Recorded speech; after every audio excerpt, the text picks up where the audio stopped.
Before I ask the question, I believe Africa knows her problem, and it knows its own issues. And I believe these issues can be dealt in the African soil, in its own bedroom. Do you think it is morally justified for our leaders, all our leaders, to travel from Africa to come and meet one leader here? Not our lead, the US leader, to travel and meet African people and discuss African issues on African soil. The second question is,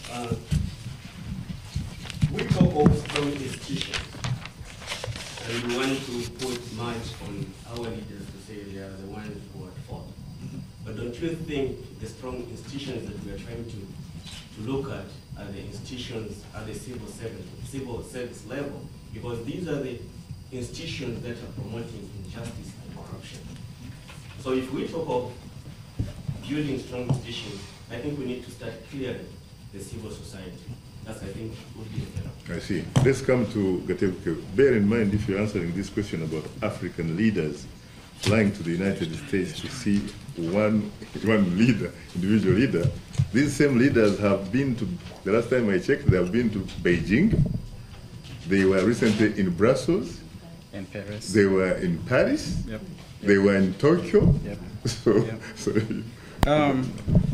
Yeah, so the issue of travel. First, I would like to say 20 years ago, Nelson Mandela wouldn't have been able to travel to the US because he was considered a terrorist. He is one of the greatest Africans that's ever existed. And today, we have a bunch of terrorists. Almost half the delegation, basically, are a terrorist group that are coming to the US, that are terrorizing their own people. And I will give an example. For example, not only are these leaders traveling all over the world instead of handling these issues in Africa, and you know, Obama's made 2 trips to Africa. These presidents didn't meet him in another African country. For example, the president of Rwanda, he makes multiple trips to the US and lavishes himself in $15,000, $20,000 a night hotels that, again, 40% of Rwanda's budget is through aid. And almost half of that, we are paying that money. We are paying those taxes to the US government that in turn pays that kind of money. He is out terrorizing his own people. Just recently, 2 months ago, he made a speech and said he will shoot on sight anyone that they suspect of being an enemy of the country. And to him, the enemy of the country, he equates himself to the country. Anyone who criticizes President Kagame is an enemy of the country. And what is more terrorism than that? What is wrong with that? On top of that, let me finish. In 2003, you had an American president, George W. Bush, after the 9/11. He said, either you are with us or you are against us, you are an enemy.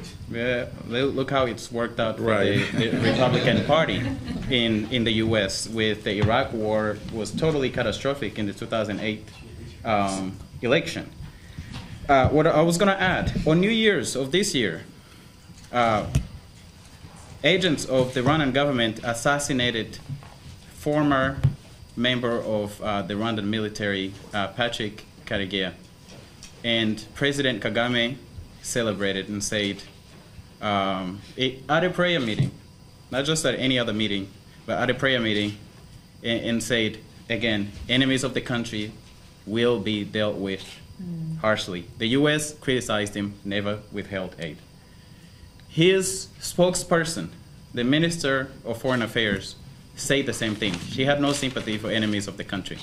This guy only criticized the government. The Minister of Defense, who is a war criminal, is indicted in Spain internationally and cannot travel to certain countries because of his terrorism, not only of Rwandans, but also of Congolese people and others, was on radio, did a speech and said, you know, when you are a traitor to your country, you will be killed, and the cleaners will come and wipe away the trash. You know, you'll be treated like trash. So that's one. Strong institutions. If these presidents cannot focus on building strong institutions, for one, at this point, some of them can't, because their only job is to remain presidents so they can continue to enjoy the immunity, the presidential immunity that stops you from being prosecuted from the crimes you committed. And that's why, to some extent, I agree with Museveni that he's compelled by the will of the people to stay in power, because the people want him arrested. They want him to face charges for the crimes that he's committed. That's why he's compelled to remain president. That's why so many of these African leaders are compelled to remain leaders who keep the institutions weak so that they can continue to rule over the people in terror. Because they are the institutions. They equate themselves to the country, to the countries.